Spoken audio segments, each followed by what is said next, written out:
come back. Sylvie's wish. Faersylvie helps the Faerie Queen. Sylvie was swimming very close to the water's edge. She was ready to return to fairyland. She could start to feel her body transform with only moments. She was lifted into the air from the waters by the power of Grandmother Moon and Father Sky. Her mermaid tail started to disappear before her very eyes. Her golden shimmering wings returning to her back. She was a fairy-sized girl again. Yippee, she cried. On the seashore, Charlie the Unicorn had a new girlfriend, Lady Unicorn Cassandra. They were delighted to greet the fairy back to their kingdom. And they heard all about Faersylvie's adventures in the oceans at Coral School, of Father Time and the Mermaid of Infinity, and all the men and the mer daughters. Sadly, Charlie the Unicorn had some sad news for the happy Faersylvie. The Faerie Queen had hidden herself away in her beautiful thatched roof of straw bales designed as a circular cottage. The Faerie Queen had not ventured outdoors since Faersylvie had first visited Fairyland, and that was some months ago. Faersylvie was shocked and saddened to hear this tragic news on her return from her wondrous adventures at sea. Like a bolt of lightning in her mind, she had a brilliant idea. Right, my beautiful unicorn friends, I will go and visit the Faerie Queen. I will persuade her to organize a wonderful fairy ball to celebrate my return. And I can tell everyone about the magic of the Mermaid of Infinity and what the mer people are doing at sea for all of humanity and nature. Don't worry, everything will work out, my dear friends. I believe it always does. The two unicorns looked at her, quite puzzled, but also quite excited.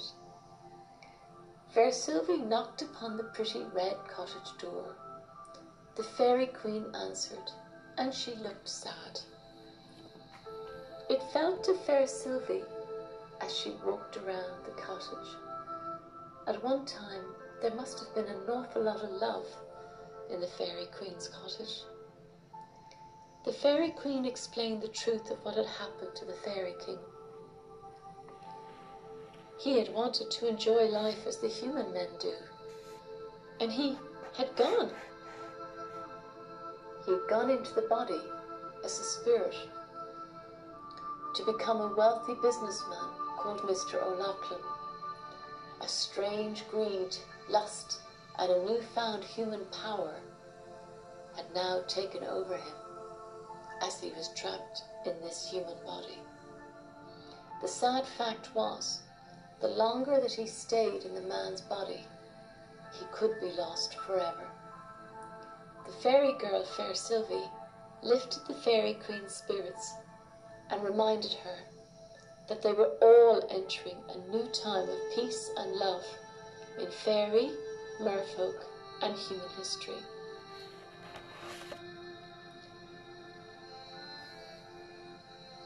The lost Faerie King of the Leprechauns. Faersylvie spoke to the Green Man and the Green Lady. The Faerie King is truly lost in every sense of the word, but I believe he needs our help.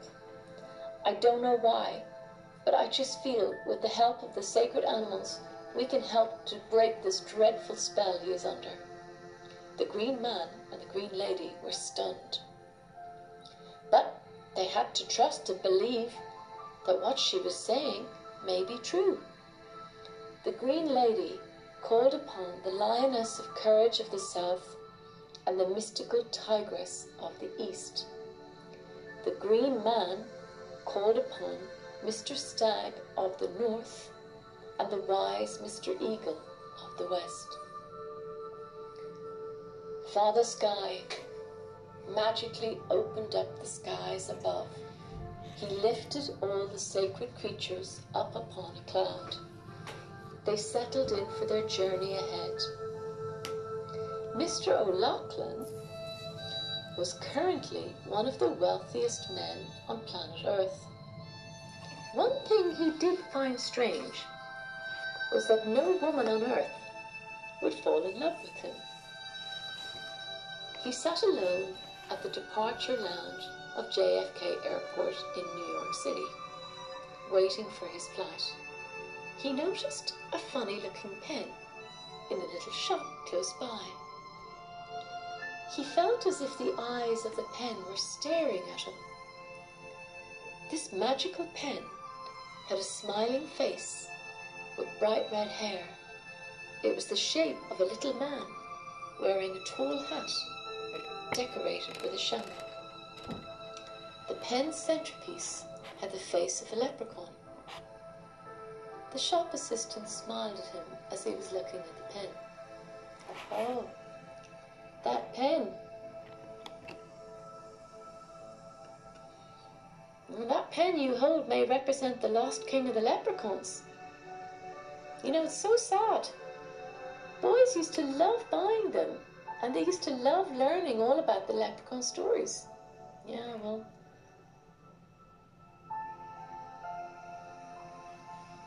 But now, I guess, well, they're a bit of an old relic.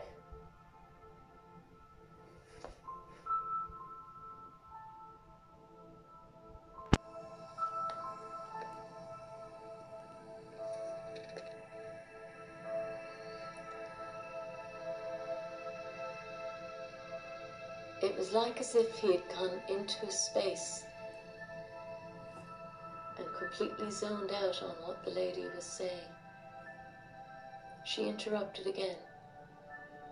Would you like to buy it, sir? Mr. O'Loughlin was starting to have a total re-evaluation of his life as he was on board his flight. He arrived at his business convention in Cape Town, South Africa. He began realizing something was really wrong with this human life that he was experiencing. He began to feel he did not have a future here with these uncaring humans that he was meeting every day in the business world. He was suddenly feeling quite lost and alone. He had suddenly become a very confused man.